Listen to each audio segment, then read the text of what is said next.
In pictures posted on social media by one royal fan, Kate, the Duchess of Cambridge, can be seen with Prince George and Princess Charlotte today.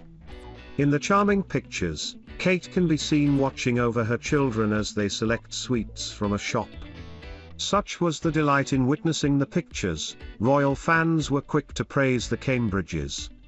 One user on Twitter, Flying Boomerang, said, "I love that they do get out and do normal things. You can tell that Catherine does the load of taking the kids out and helping them get the things they need like any mom would, while dad is not into this kind of thing." Cambridge's Daily said, "Thank you for sharing. I do love seeing them. George is going to be so tall, and Charlotte too. Of course I looked at Catherine for any telltale signs, and I would say there's still hope even if it's just a glimmer." In other news, Kate is set to meet military personnel and civilians who helped evacuate Afghans from their country in a blow to Prince Harry. The Duchess of Cambridge will visit RAF Bryce Norton in Oxfordshire on Wednesday to chat to those who took part in Operation Pitting, which saw more than 15,000 people airlifted out of Kabul during August.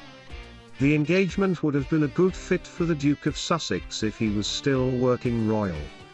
Harry, who quit royal duties last year for a new life in California with Meghan Markle, served in the army for 10 years and carried out 2 tours of Afghanistan. The Duke continues to support veterans with his Invictus Games for wounded, injured and sick servicemen and women. During Kate's visit tomorrow, she will meet RAF aircrews and medics who supported evacuees at Kabul airport and civilians and volunteers who established a repatriation center at RAF Bryce Norton. More than 850 people arrived at the RAF base and were provided practical support like food, clothing, children's toys and medical help while their details were processed. Operation Pitting involved every unit at the military base, with personnel working alongside the Royal Navy, Army, local authorities and aid organizations in Afghanistan and the UK. It is Kate's first royal engagement after the summer break. The royal attended the historic ceremony of the Constable TMS Dues event on Monday, which featured the ship's company of HMS Albion. Other notable attendees included Defence Secretary Ben Wallace along with Lord Houghton, Constable of the Tower of London. The ceremony, dating back to the Middle Ages, requires ships which pass through London to pay dues, and in most cases ship companies present a barrel of wine. The ceremony begins with a ship's captain ordering his men to the outer gate of the tower. Kate Middleton's brother James Middleton said it was frustrating always being asked about his sister, and bemoaned being judged due to his association with the Duchess of Cambridge, unearthed accounts show. James married French financial analyst Alizée Thevenet in southeastern France on Saturday. Royal insiders have widely reported that Prince William, Kate and their 3 children, Prince George, Princess Charlotte and Prince Louis, all attended the intimate ceremony. Kate TM's parents Carol and Michael Middleton, and sister Pippa were also in attendance. In an unearthed 2019 interview with Tatler, Kate TM's brother stressed that he was separate from his sister. Prince Andrew has been urged to deal with the civil case and move on after a royal biographer claimed the public are fed up. Prince Andrew's lawyers claimed a woman who accused him of sexually assaulting her has a prior agreement releasing the Duke and others from any and all potential liability. Virginia Giuffre claimed she was trafficked by Andrew's former friend and convicted sex offender, Jeffrey Epstein, to have sex with the Duke when she was aged 17, and a minor under US law. Royal biographer Angela Levin has urged the 61-year-old prince to come out and deal with the case. The royal family may have been shaped by the 1990s, but one secret royal crisis group helped save the monarchy, royal experts have revealed. The 1990s was a challenging time for the royal family. The decade was beset with scandals which rocked the monarchy to its core. In response, a crisis group was set up to help protect the monarchy, so here TMS, an expert TMS guide to the Way Ahead group. From Prince Charles and Diana TM's explosive divorce to the discovery that Princess and TM's former husband Mark Phillips had fathered a daughter as a result of an affair during their marriage, the royals had a tough time during the 1990s. Their TMS. No wonder why the Queen herself referred to 1992 as her annus horribilis. The Spice Girls called a flustered Prince Charles very sexy when the future king met the band in the 90s, unearthed accounts reveal. Tonight Spice Girls, How Girl Power Changed Britain airs at 9 p.m. on Channel 4. The documentary explores the band TM's popularity after they released their 1996 debut album Spice at the height of Britpop. The album's first single and opening track Wannabe turned posh, baby, ginger, sporty and scary Spice into some of the most recognizable people on the planet. In May 1997 the band met Prince Charles at the Royal Gala performance in celebration of the Prince TM's Trust charity, and proceeded to breach all kinds of royal protocol. After viewing the picture of the Duchess and Prince George and Princess Charlotte, royals fans expressed their love of the latest snap. Posted on social media, Hannah Lewis said, "In Smiggle no less. How wonderfully normal." Marnie Hauser said, "I love that Catherine is letting these two be children.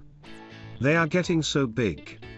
Prince Harry spoke of a dark place as he praised veterans and military personnel in his latest public appearance. Prince Harry paid a moving tribute to athletes who were meant to take part in the Warrior Games this month. The Duke of Sussex acknowledged the difficulties experienced by veterans and service personnel and hailed his peers for being able to come out of a dark place stronger than they were before.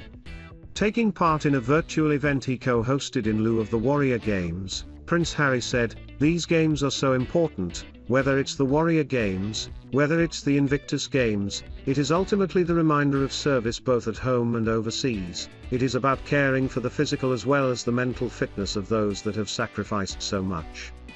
And that again is not just those who wear the uniform but every single one of you, because as we know once served always serving, and that goes across the whole family network and it is often the families that give so much but are sometimes forgotten. So to see every single one of you here with the pride on your faces makes me incredibly happy to know how far you guys have come, the dark places you have been to but where you are now, stronger than ever before no doubt, and that is partly, if not mainly down to sport, and everybody on this call recognizes and understands the importance that sport plays in every single person's life, but as part of rehabilitation, whether it is physical or mental, there really is nothing else that beats it." Kate, the Duchess of Cambridge, has been unfairly portrayed as snooty and shallow in a film detailing Prince Harry and Meghan Markle's departure from the royal family, according to a royal expert. Speaking to US-based lifestyle magazine The List, Kinsey Schofield of 2D for Daily launched a stinging rebuke at the producers of Harry and Meghan, escaping the palace for what she branded was an uncharacteristic portrayal of Kate, the Duchess of Cambridge, and her achievements as a mother and royal. The expert claimed the producers portrayed Kate, played by actress Laura Mitchell, as a character who sits around getting her nails done, which Schofield said was frankly inaccurate. The expert told The List, "Kate Middleton is sitting around getting her nails done when she receives an accusatory call from Meghan. What a joke. You know that Kate has 3 children climbing on her like a jungle gym at any given time." As North Korea celebrated its National Day on September 7, the Queen sent a message of congratulation to the Supreme Leader, Kim Jong-un. Following the release confirming the message by North Korea's state news agency, KCNA, royal fans were left stunned. "Yes, to love," said on Twitter, "nothing surprises me anymore regarding this family." The Sussex Squad podcast added, "Told YTM all the UK is more like North Korea, especially in its media landscape and how the government/royal family operates." Prince Charles went against Diana's decision to keep their wedding cake simple, after demanding a red dragon badge be added to one of the layers of the 5-tier dessert. The baker that created Prince Charles and Princess Diana's 5-tier wedding cake has revealed the last-minute request from Charles. Speaking on Sunrise, David Avery reflected upon his role in the lavish wedding, after landing the job as a head baker of the Royal Naval Cookery School. The former Navy baker was tasked with the job of making the cake because of Charles' military career. After getting the go-ahead from Princess Di on the design of the cake, David and his team got to work. The Queen has cause for celebration after a difficult royal year for Her Majesty. The monarch, 95, is celebrating her most successful racing season in decades. It comes after a difficult royal year for the Queen with the death of her beloved husband Prince Philip and the fallout from Meghan Markle and Prince Harry's Oprah Winfrey interview. The monarch's horse, Fresh Fancy, won his race at Kempton Park yesterday, marking Her Majesty's 30th winner of the flat season. It means 2021 is the Queen's most successful racing season since the Racing Post began its records in 1988. Sarah Ferguson and her son-in-law Edoardo Morpelli Mozzi were among those who publicly congratulated Kate's brother James Middleton on his recent happy news. The Duchess of Cambridge's younger brother announced on his Instagram account on Sunday that he had tied the knot with Ollie's copyright Thevenet, 2 years after he proposed to her. Thousands of people, including friends, royal fans and supporters of the couple, flocked onto the social media platform to congratulate them. Among them, there was the Duchess of York, who shortly after the post was shared signaled to be happy for Ollie's copyright and James by putting a like on the image. One of her sons-in-law, Princess Beatrice's husband Edo, also publicly shared his delight at the happy news. He wrote under James's post, "So happy for you both." The Duke of York is reportedly looking to remarry his ex-wife Sarah Ferguson after the pair became closer during the pandemic, a source has told Vanity Fair's Katie Nicholl. Prince Andrew, who has been living at Royal Lodge in Windsor with Sarah since 1996, is planning to get married again if he is able to move on with life after allegations of sexual abuse, which he denies. A source said, "They still love and care for each other a great deal and have been living together during the pandemic. It has rekindled something and I can see a second wedding happening if it all goes Andrew's way." The Duchess of Cambridge is to return to face-to-face engagements tomorrow after a long summer break, Kensington Palace has announced. Kate will visit RAF Bryce Norton in Oxfordshire on Wednesday to meet some of the military personnel and civilians who took place in Operation Pitting. The British operation ran between August 14 and 28 and saw the evacuation of civilians from Afghanistan after the Taliban seized back power in the country. Meghan Markle and Prince Harry will reportedly see the Queen in a private family get-together and are not due to participate in a formal summit with palace advisors, a royal expert has claimed. Speaking to Palace Confidential, royal expert Rebecca English said, "Meeting the family is very different from a summit, which we saw at Sandringham not that long ago, which is a kind of suggestion that they'll be thrashing out family issues. I'm told if they do come and visit, it'll be in a private capacity and very much will remain in that vein." The Queen is mourning the loss of a close family friend and widower of her cousin. The Queen is mourning the death of Sir Timothy Coleman, who died last week aged 91. Sir Timothy, a British businessman part of the world-renowned Coleman mustard family, was believed to be a close friend of Her Majesty and a frequent guest at her home in Norfolk, where he was based. Sir Timothy, who died on September 9, became related to the Queen through marriage in 1951 when he became the husband of Lady Mary Coleman, born Bowes-Lyon. Meghan Markle and Prince Harry may never be able to escape the intense attention surrounding their lives, a royal commentator has claimed. While the pair departed the firm in order to help protect their privacy, one observer has claimed the Sussexes have jumped out of the frying pan and into the fire since leaving the royal family. Daniela Elsa said the couple find themselves firmly in the crosshairs of photographers. Writing for News Australia, Ms. Elsa said, "There is a certain cruel irony here when you contrast this state of play with the reality that Harry and Meghan, the Duke and Duchess of Sussex, now face, having traded royal working life for peace trademark in the US, far, far away from the long arm of the courtiers and the British press they dislike so intensely." The Queen celebrated yet another smashing equestrian victory on Monday night. The monarch's horse, Fresh Fancy, won his race at Kempton Park, making this year the Royals' most successful racing season in a long time.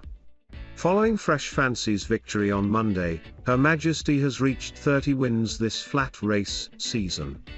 Prince Harry spoke during a military event honoring injured active duty and veteran U.S. military servicemen alongside First Lady Jill Biden. The Duke of Sussex co-hosted the virtual event with Mrs. Biden. The royal was expected to appear in person for the 2021 Warrior Games in Orlando, Florida, but the in-person event was cancelled due to COVID safety concerns. The 36-year-old prince appeared alongside the First Lady, Secretary of Defense Lloyd Austin and Ken Fisher, CEO of Fisher House Foundation. Princess Anne attended a historic event at the Tower of London where a barrel of wine was presented to the Fortress Constable. The royal attended the historic ceremony of the Constable TMS Dues event on Monday, which featured the ship's company of HMS Albion. Other notable attendees included Defence Secretary Ben Wallace along with Lord Houghton, Constable of the Tower of London. The ceremony, dating back to the Middle Ages, requires ships which pass through London to pay dues, and in most cases ship companies present a barrel of wine.